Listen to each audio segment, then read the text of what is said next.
Адууны тоологч ба мэдээлэгч төхөөрөмж. Адууны GPS төхөөрөмж ашиглан зөвхөн адууны байршлыг мэдэх нь адууга бүрэн бүтэн байгааг мэдэх боломжгүй юм. Нэг сүрэгт олон GPS төхөөрөмж зүүх нь бас л өндөр өртөгтэй. Сүрэгт онцгой гэсэн адуунууд маань хамтдаа байгаа эсхийг мэдэх нь байршлаас дутхгүй чухал билээ.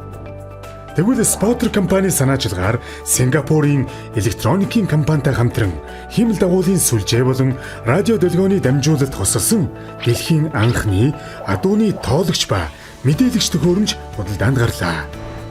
Адууны GPS Smart One C цагаан төхөөрөмжтэй холбогдох тоологч төхөөрөмж нь газрын бартаанаас хамаарч 500 м хүртэл зайд яваа мэдээлэгч төхөөрөмж зүүсэн адууг бүртгэн авч хиймэл дагуул руу 6 цагийн зайтаагаар буюу өдрийн 4 удаа нэгтгэн бүртгэлээ бусад байршлын мэдээнүүдтэй үл давхцсан илгээв.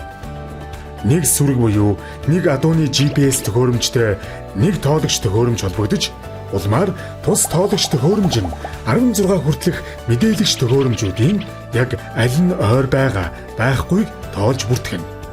Жишээ нь хүрэн азрахтай адуу T1 буюу тоологч групп 1-д мэдээлэгч M1 буюу хонгоргүй, M2 нь харгүй, M3 нь хулгүй гэх мэт харьяалагдана гэвэл танд мэдээлэл дараах байдлаар Jockey app интернет сайт болон мессежээр очино.